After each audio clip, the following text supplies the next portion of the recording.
Hello, welcome to Taxpayer Alert. I'm Al Segala. I'll be your moderator. I'm also president of the Calaveras County Taxpayer Association. We have wonderful programs, and this was no exception. Our guest this time is Brenda Hanley. She's a counselor, and she works with some pretty tough people, and she's saving us a lot of money, and she's helping to keep us safe. She works with we'll find out exactly what she does. Brenda, welcome. Thank you very much. Now, how did you get involved in this thing? Well, I've been with the county it was 3 years in June. It actually took them a year and a half to finally hire someone because of the unique needs of the position. You had to be able to pass a background check with the Sheriff's Department because you have free reign in the jail, and so to speak. But I had been very happily working for Tuolumne County, working night crisis, and I have a habit of just every once in a while I look at the job openings in the Tri-County area just to kind of see what's going on, and saw the posting for this behavioral health sheriff's liaison position, and I thought, that's my dream job. I applied, and the rest is history. How long have you been with the department? It's 3 years in June 1st, so a little over 3 years. Wow. And I plan to be here for a good long time. Well, you, both the sheriff and Captain Jim Macedo have just delighted with you, and when they talk to the public, like at a taxpayer function, you're the subject of their speech, and so we're so delighted to be able to have you on our program. Oh, I'm happy to be here. Now, this is funded by grants through the state, through the Department of Mental Health. Mental Health. Yeah, and it's comes from state grants, not federal grants. Correct. Okay. Now, we have a Triage Program, and that involves intervention. Is that correct? Yeah. The Triage Program the design is, I mean, when you think of triage, it's to come in and figure out, when you triage something, who needs to go to the hospital, who can wait, that kind of thing. Right. And who's dead. Yeah, and who's dead. Hopefully we don't have that happen. So for me to go out and triage a situation that quite possibly maybe we can do some intervention rather than just doing that 5150 and taking the individual to the ER.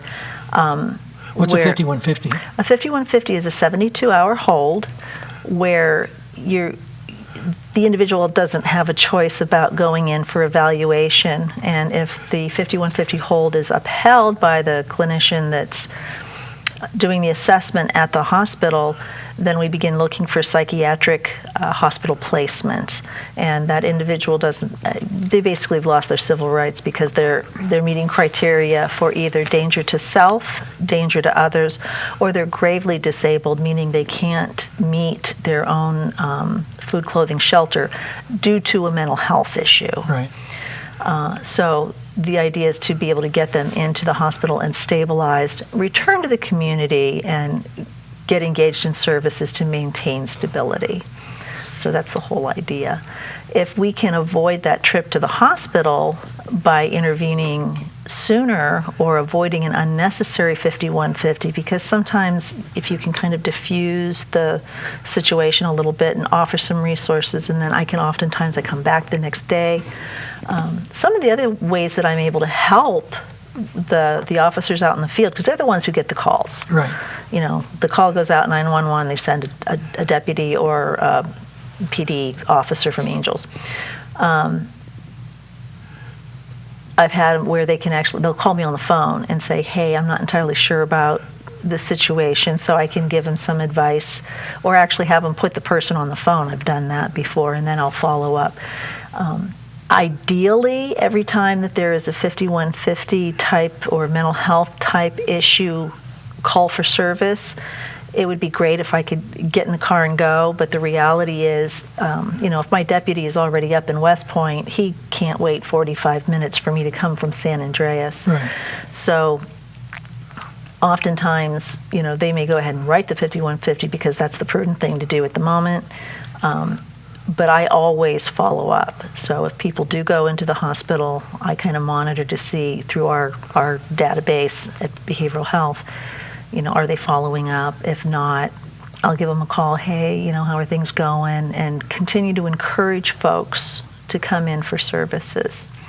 So that's one way I get involved with people, is directly through law enforcement contact. The sheriff and also Captain Macedo said that they have a tremendous savings in deputy time, where they don't have to have a deputy at present with these people when they go to the hospital because they have mental problems. Right. They used to have, they used to kind of have to sit there with them. That's gotten a little bit better. Oftentimes, if I'm involved with writing the 5150, I'll go down to the hospital with the officer, and unless the person is really combative where they really need that presence, I'll stick around and make sure that they have all, the nurses have all the information, because I'm the one that wrote the document anyway. Okay. But where they really save time for the deputies is they're not going back to the same house over and over and over. Right. Because they let me know, okay, I went out to this location, nobody needed to go to jail, nobody needed to go to the hospital, but there's something going on, they could use some intervention. So I'll make contact with that family or that person, and if everything works out, they never get another call to go out to that location. Right. You're able to get those folks whatever resources and intervention that they need. Is there any kind of materials that you might be able to share with the offender, which would allow them to take a new perspective on goal setting and planning their life and how to be happy? I know there's information available, but I don't know. Yeah, absolutely. As far as the work I do in the jail, what happens there is oftentimes the staff, the nurses especially, will send out a request for behavioral health to see a particular inmate. Oftentimes it's because they've either reported some sort of anxiety, depression, or some other history of mental illness, or they have a history of medication. So I go in and touch base with those folks, see how they're doing, and that also alerts me this is someone I need to focus on as they get closer to getting out of jail, and making sure that if I'm working with them to encourage them to engage in services, and then also going so far as to make an appointment for an intake for the day that they get out. And I have personally put them in the car. They're released from jail. I walk them out from the lobby into the car, and I take them down the hill to their appointment, hand deliver them to make sure they make it. So we have very much a whatever it takes perspective and attitude at behavioral health. All right, so it's possible they can have a change of attitude. That's the hope. So I work with them in the jail setting. Sometimes I'll see people multiple times, depending on what they have going on. The whole reentry piece, where I talk to them before they're ready to get out and see, what resources does this individual need to help them transition a little bit better. That was not something that was originally written in, but because of the background I have as a reentry counselor in the prison, I just started doing that because I can. Yeah. So it's been very useful in helping me identify and find those people that I really need to target for services. So they can be taking courses while they're in jail. They do have Courage to Change. Those are not. I personally don't run groups. Okay. My work is pretty much one-on-one, and I do a lot of crisis response. Right. But for those folks who have cycled in and out more than one time, I'll pay special attention to because I do have a background as a drug and alcohol counselor with a focus on relapse prevention, and it's usually drug use that gets them back in trouble on one level or another. There's no perfect cure right now, is there? No. If we knew that answer, we just wave that magic wand and go. But it's complex, you know. There's no one. You can't point to any one thing. Right. So you have to take each individual with their particular set of strengths and deficits and build on the strengths and try to work with the deficits and bring those up. I understand. Now I understand you got a surprise award. Is that correct? Yes. Captain Macedo did not tell me anything about it, so I was pretty surprised, and it's kind of humbling because I'm one of those people that I just go out and I do what I do, and actually kind of stay out of the limelight. But I never heard of you before until we had the two people really rooting for you. Yeah. Well, the folks who hopefully the folks who need me are the ones that know how to get a hold of me and where to find me. But yeah, apparently I'm going to Orlando and receive this award from the International Association of Police Chiefs, and still kind of walking around in shock and awe. I'm like, wow, that's really cool. We really believe in having awards for people that do good work. Mm-hmm. We have an annual award for excellence in public service. Quite a list of people now. I think it's about 11 of them over the last 8 years or 9 years or so. And all of them are so delighted to get that award. There's no money. Well, there's a little certificate that says appreciation. Right, a little recognition. But it means so much because their lives are so involved with what they do. And to have that, I'd like to see all the departments in government have an annual award at least for their people that are doing a little bit more or are doing a good job and get some recognition going.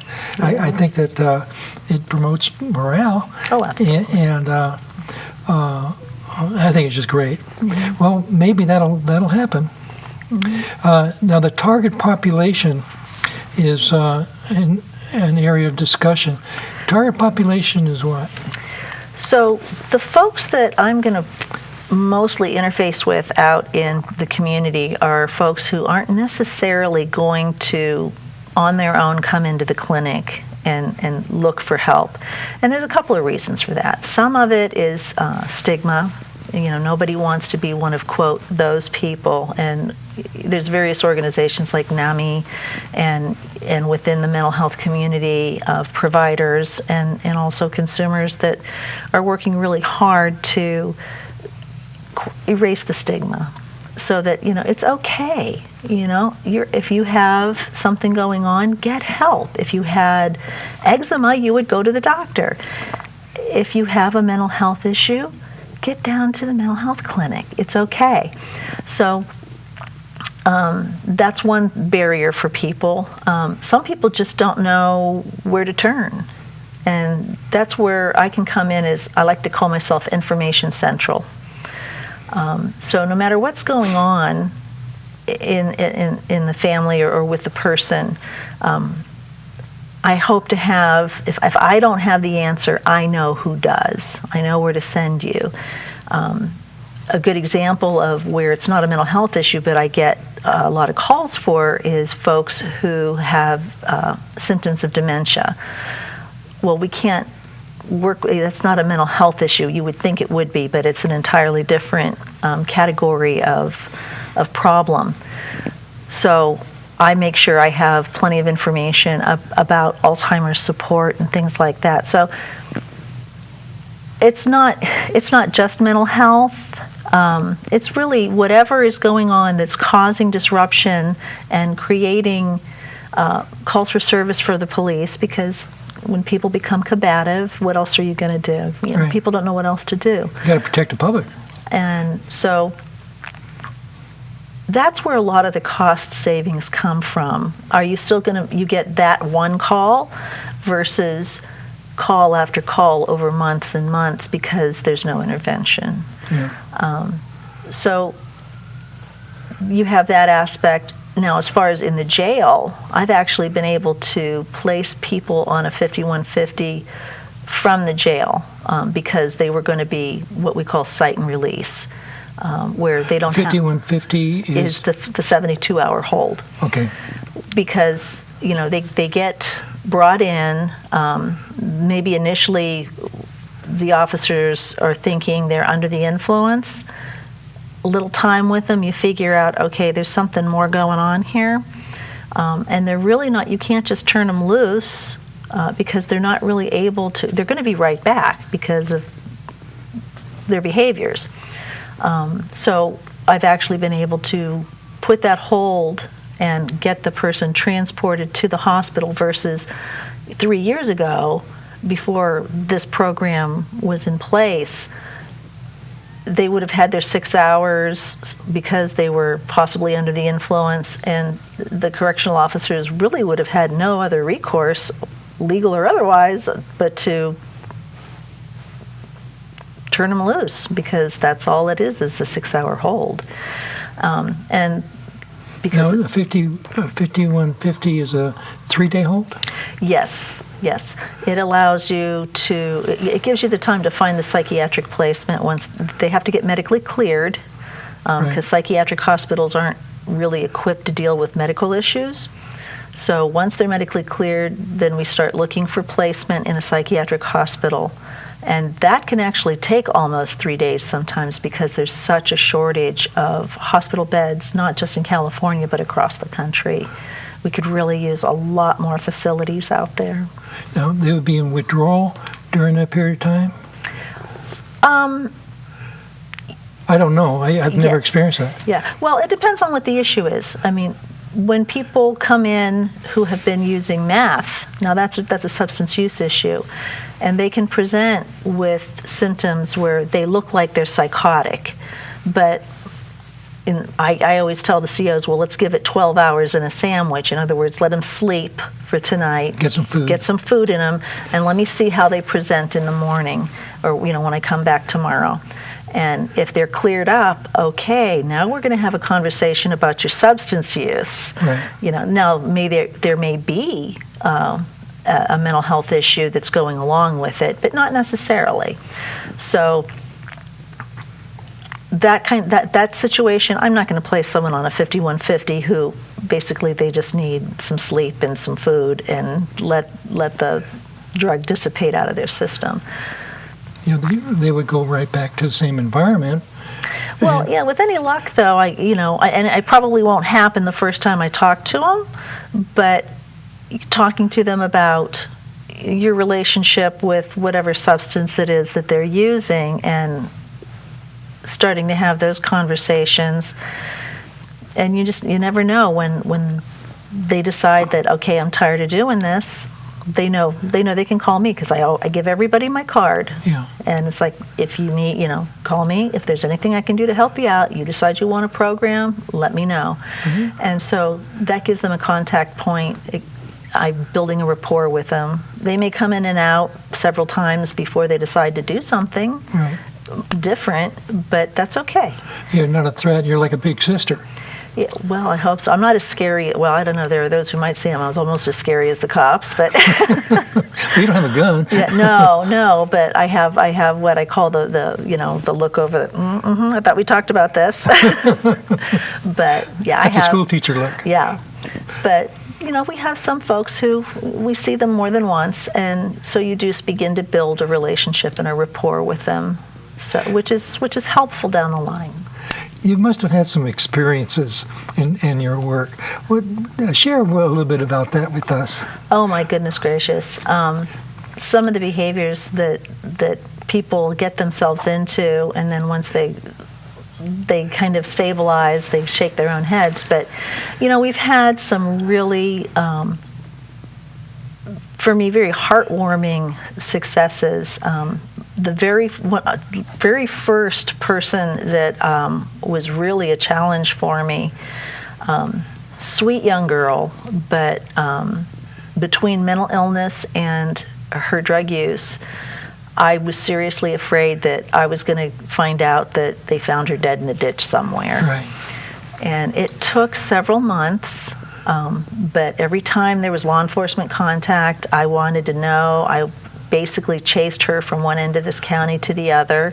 Every time there was contact, I would go out and talk to her. And today, she's clean and sober. Her mental illness is stabilized.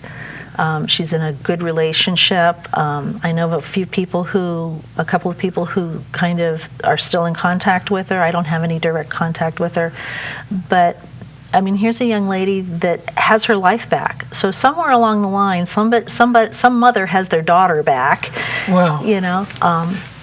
So those are the kinds of things that, even though sometimes it can be very stressful and very frustrating, when you see people turn it around and live a life that's productive and has meaning and purpose for them, that's what it's all about.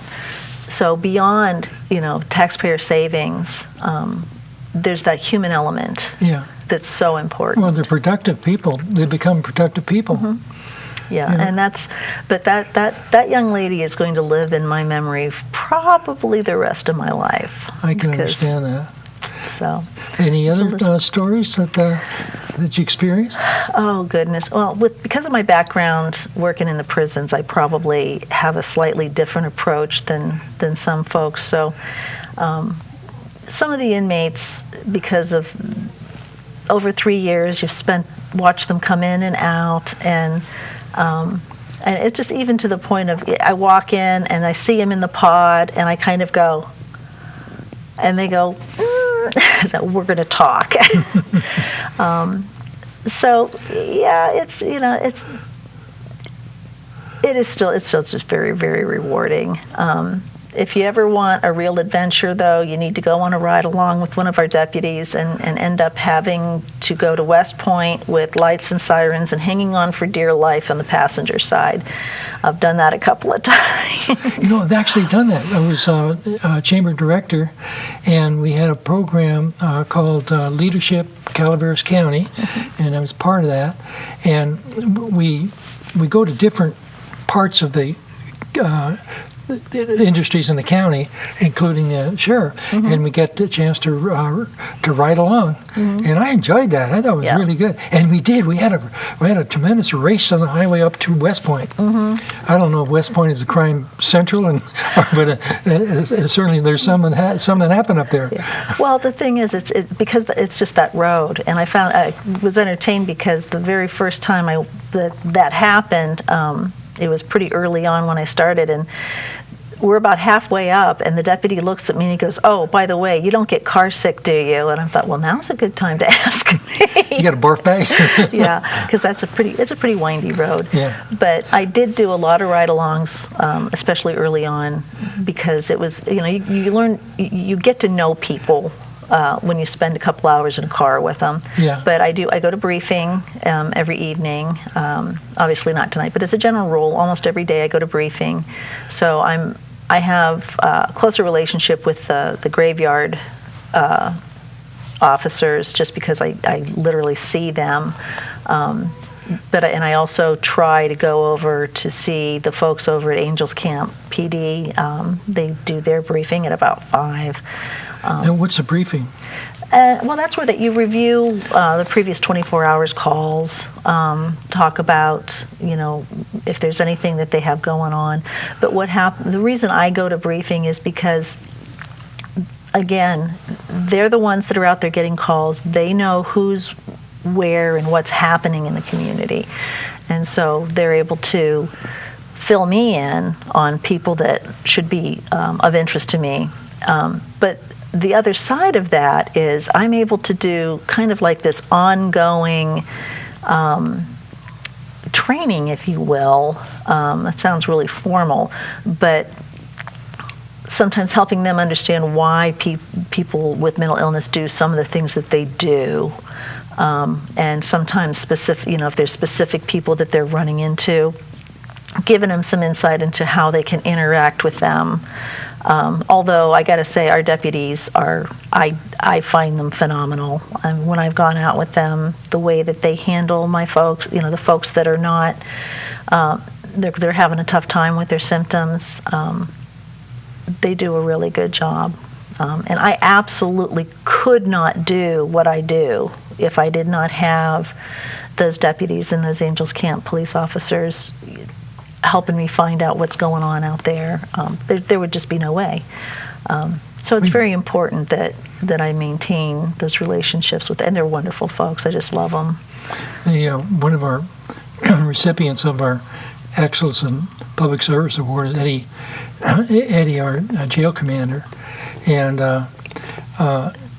we had a chance to. Our group had a chance to go visit the jail, and we were totally impressed at how well organized that is, and also how they work with the prisoners. For instance, if a prisoner clogs up a toilet, their whole pod, their little pods, doesn't get something they would otherwise get, like TV, because of that one guy. It's amazing how peer pressure. Peer pressure works. And for me, from a security standpoint, it's kind of nice because you don't have a lot of inmates. Having worked at a state prison, it's a lot more comfortable for me knowing that nobody is roaming around. Right. Because being a free staff, obviously I don't get a taser or a baton or anything like that, but we've never had any problems. And again, the correctional officers are very, very pro mental health treatment. They get it. Yeah. Our sergeant Cheryl Manning has a background in behavioral health, and so. If you're someone with a mental health issue and you land in jail, Calaveras is probably your best bet. One of the things I was thinking about is having some protection for my wife and myself. I was looking on the internet. They have this little thing. It's like a wop swab. You pull it apart, and it makes a really loud sound, noise, and it's hard to put back together. And so if you were attacked and you pull that apart, you don't have to worry about anything else because they're going to run. I would hope so. Yeah. Pepper spray is a good. Yeah, but you have to aim it. This you don't have to aim. And no wind.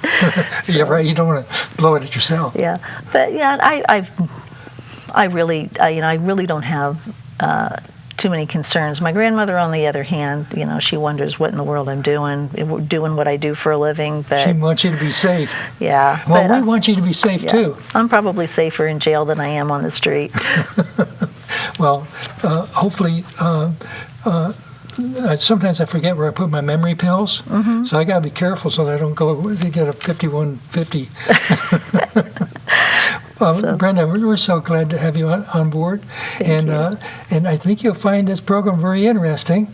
And thank you very much. Thank you. And if anybody call me if you need resources. I'm happy to help. Is there a number they should call? Yeah, it's area code 209-754-6797 is my direct line. We're out of time now. Thank you very much. All right. Thank you.